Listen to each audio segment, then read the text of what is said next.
You can be everything he claims he's looking for, stunning, independent, emotionally available, and still watch his desire disappear overnight, not because you weren't enough, but because 7 silent mistakes quietly rewired how his body responds to you. If you've ever felt a man go cold without explanation, stay with me, because what I'm about to share will show you the exact invisible moments when his attraction shut down and how to bring it back without games or losing yourself. Here's what nobody tells you. Desire isn't kept alive through love or loyalty, it's kept alive through emotional space. Men don't distance themselves because they stopped caring or found someone else. They pull back when the relationship starts feeling like work instead of release. When a woman begins anticipating his needs or fixing problems before he even mentions them, something shifts in how he sees her. He doesn't think she's annoying. He just stops feeling that pull to move toward her because desire fades when partnership starts feeling like pressure. And once that dynamic sets in, he stops pursuing. Not because the spark is gone, but because his instinct to chase has been quietly smothered by constant care that feels more like control. If you're tired of men who start passionate but become distant too quickly, hit subscribe, because understanding what actually keeps desire alive is what separates relationships that fade from ones that last. I'll show you how tiny adjustments in how you show up can bring back his attention, his effort, and his deep emotional investment without pretending to be someone else. There are 7 things a woman can accidentally do that kill a man's desire in moments. And the hardest part is, most of these things happen without her even knowing. It might sound harsh, but once you understand how quickly attraction can vanish, not from what you say out loud, but from what you unconsciously communicate, you'll never approach connection the same way. Everyone talks about what builds desire, confidence, mystery, playfulness, but almost nobody talks about what silently destroys it. And it doesn't take cheating or fighting to make it disappear. Sometimes it's just a shift in how you speak, a small change in your energy, or one moment of emotional intensity that breaks what felt so easy before. The human brain is wired to want what it can't fully predict. Real desire lives in the balance between closeness and independence. When that balance tips too far either way, the chemistry dies with it. But before we go deeper, let me ask you something. Have you ever watched a man completely change for no clear reason? His texts get shorter, his enthusiasm drops, and suddenly you're replaying every conversation trying to figure out what you did wrong. What if I told you it wasn't really about something you did? It was his instinct reacting. Because men don't lose desire through logical thinking, they lose it emotionally. The same way your energy drops after something exciting becomes routine, a man's attraction can fade after he picks up certain signals. Signals most women send without even realizing they're doing it. This isn't about blaming yourself. It's about understanding how masculine desire actually works, so you can stop guessing and start recognizing the warning signs before it's too late. The truth is, attraction isn't strengthened by trying harder. It's protected by stopping the quiet habits that slowly turn him off. There's a pattern many women fall into without seeing it. It starts with being too available, responding instantly, sharing every thought, or giving constant emotional reassurance. The intention is loving, but the message his body receives is, "You're my entire world." And that's exactly when his system starts pulling back. Why does this happen? Because male desire runs on pursuit, not comfort. He needs to feel like your life was full before him and will stay full without him. The moment he stops feeling that, his desire to chase you disappears. But that's just one of the 7 mistakes. The next ones are even harder to spot. Small behaviors that look like love but feel like loss of freedom to him. But before we break those down, there's something you need to understand deeply. Chemistry doesn't die in one conversation. It fades slowly, like a slow leak you don't notice until it's almost empty. Every time you say or do something that tells his instincts, safe and completely predictable, you drain tiny amounts of the excitement that powers attraction. You think you're getting closer, but you're actually lowering the heat. And here's what makes this confusing. The more you try to close the distance, the less connected he feels. That's why this isn't about following a script. It's about finding rhythm, the natural rhythm between feminine energy and masculine energy. If you've ever wondered why he was obsessed at the start and then suddenly distant, it's not bad timing. It's what happens when polarity collapses. The magnetic pull between two people works like opposite ends of a magnet. It only exists when both people stay in their own energy. Once you start blending too much into his world, the pull weakens and eventually stops. So before we talk about mistake number 1, remember this. Desire isn't created by being available all the time. It's created by making him wonder about you. The more predictable you become, the less his mind has to imagine. And imagination is what keeps desire alive. That's why the most attractive women aren't the ones who are always there. They're the ones who know when to show up and when to step back, when to speak and when silence says more. They understand that creating space builds attraction, not filling every gap.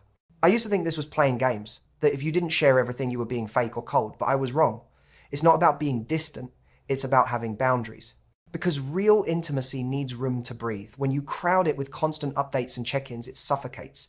When you learn to create space on purpose, you stop chasing connection desperately. You start guiding it. So what's the first mistake that kills male desire instantly? It's the need to fix him. Not in obvious ways, but in small, constant ways, finishing his sentences, correcting his stories, or gently steering his decisions. To you, it feels like you're helping. To him, it feels like you don't trust him.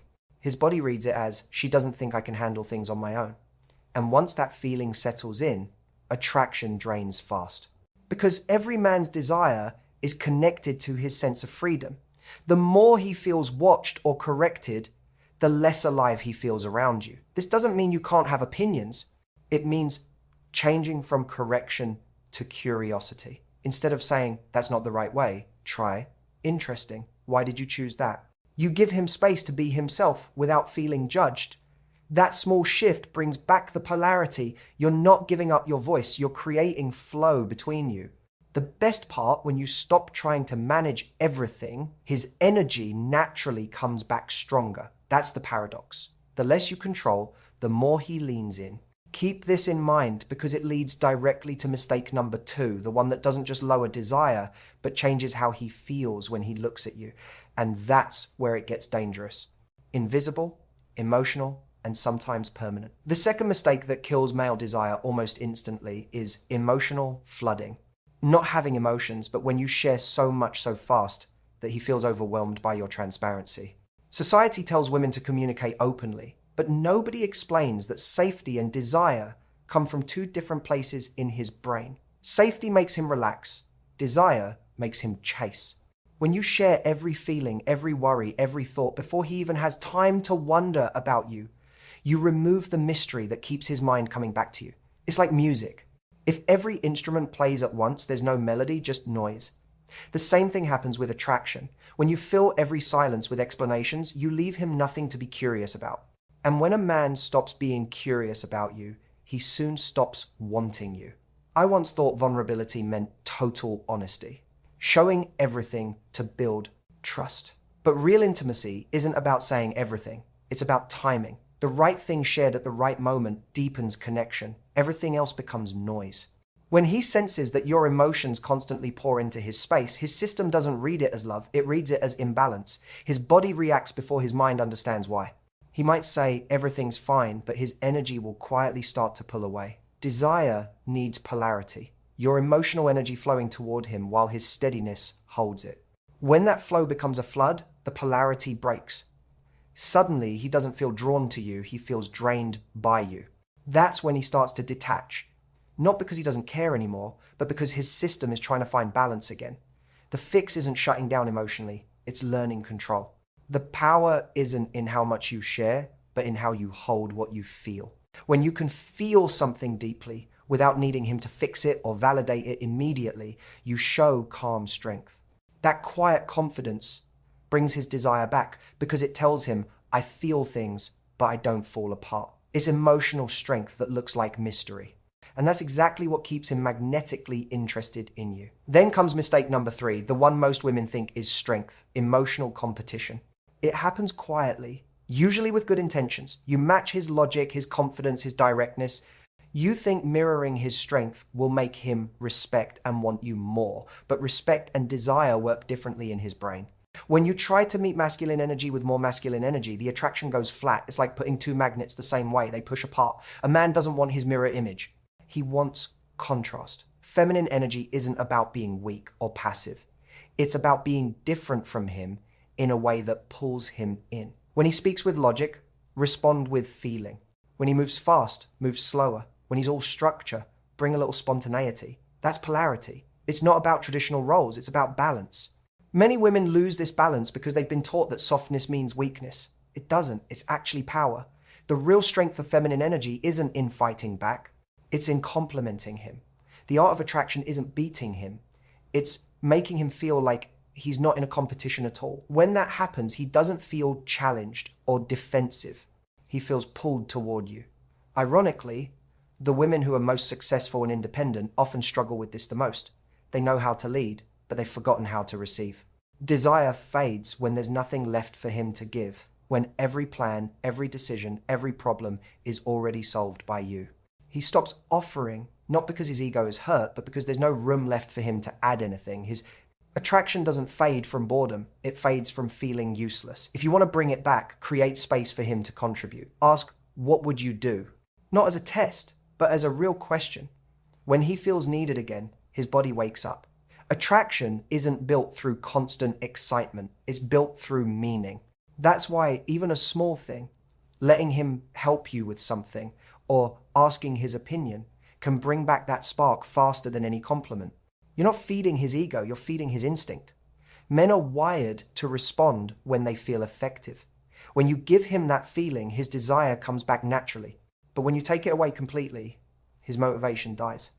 Now, before we get to mistake number 4, there's something important you need to know. These aren't just things you can see with your eyes. They're tiny signals his subconscious picks up before his conscious mind does. They don't need constant reassurance, they project certainty, they understand that the less they need to prove, the more attractive they become. But now comes mistake number 5, the most sneaky one of all, emotional monotony. It happens when you stop surprising him. Everything you do, say, or show becomes expected. There's no shift in energy, no spark of the unexpected. His brain, which craves newness, starts to wander. He stops leaning in, not because he's tired of you, but because his mind already knows what's coming. Consistency builds trust, but unpredictability creates excitement. You need both. But most women lose the second part once they feel secure. They stop flirting, they stop changing their rhythm, they stop creating contrast between warmth and distance, openness and mystery. Without contrast, there's no charge. Imagine a song with one note played over and over. No matter how beautiful the note is, it loses meaning. Attraction works the same way. Every man, whether he knows it or not, craves emotional variety. The rise and fall of mood, the pause between responses, the small unexpected moments that keep him alert. The secret isn't drama, it's variation. Drama exhausts. Variation attracts. To bring that back, you don't need to change who you are. You just need to remember who you were before you tried to be perfect for him. The spontaneous version, the playful one, the woman who teased without worrying. That version still exists under the caution. When she comes back, his system wakes up again. Desire doesn't grow in safety alone. It needs suspense. Give him comfort, then pull back just slightly. Smile when he expects you to be serious. Go quiet when he expects you to talk. The smallest shift in your pattern resets his attention. This is how you wake up his curiosity without manipulation. You're not confusing him, you're reawakening his instinct to discover you. Because in the end, attraction isn't about constant contact. It's about continuous discovery. But we're not done yet. Mistakes 6 and 7 are where most women lose everything, even when they've avoided the first 5. These last 2 don't just lower desire temporarily, they can end it for good if you're not careful. The 6th mistake that destroys masculine desire is living entirely in his schedule. It happens when your plans, your time, your whole life starts revolving around when he's available. You cancel things when he suddenly has time. You stay up late because that's when he finally texts. You rearrange your entire week just in case he wants to see you. To you, this might feel like showing him he matters. To his instincts, it reads as something completely different. It tells him you have no life outside of him. And nothing kills desire faster than feeling like someone's entire world. Knowing these mistakes in your head isn't enough. You have to feel them in your body so they don't creep back in without you noticing. And that awareness doesn't come from controlling everything. It comes from being present. The same thing that makes a moment unforgettable can make your whole presence unforgettable. The real question is, how do you tap into that without losing who you are? Presence is the answer to every mistake that kills desire. When you're truly present, you stop performing and start feeling. You sense the energy before you react to words. You notice his breathing before you hear what he's saying. That kind of awareness changes everything, because masculine desire isn't triggered by looks alone. It's triggered by how aligned your energy is. When your emotions, your thoughts, and your actions all match, his body reads it as attraction. He doesn't know why logically, it just feels right. He feels calmer, more focused, more drawn to you. It's the same state artists call being in the zone, and scientists call it resonance. When two people's nervous systems sync up without effort. The catch is you can't fake it. You can fake confidence or fake interest, but presence is real. It shows in your eyes, in the spaces between your words, in how calm you stay even when things feel uncertain. That's why the most attractive energy isn't excitement, it's groundedness. When you're centered in yourself, his body feels safe enough to desire you. It's not the thrill that makes him keep coming back. It's the peace mixed with tension, softness mixed with strength. So when he looks at you and you feel that small pause, the slow breath, the silent question in his eyes, you'll know he's feeling it. That pull between calm and wanting. You don't need to say anything. Just stay still. Let him feel the depth of what you've mastered. And when you walk away, leave something behind, a feeling that stays. Because desire doesn't fade when you understand it. It follows wherever presence leads. And that's something no mistake can take away once you truly own it. Men are drawn to women who have their own full lives. Women who have friends, interests, and plans that matter whether he's involved or not. When he senses you'll drop everything instantly for him, the chase stops immediately.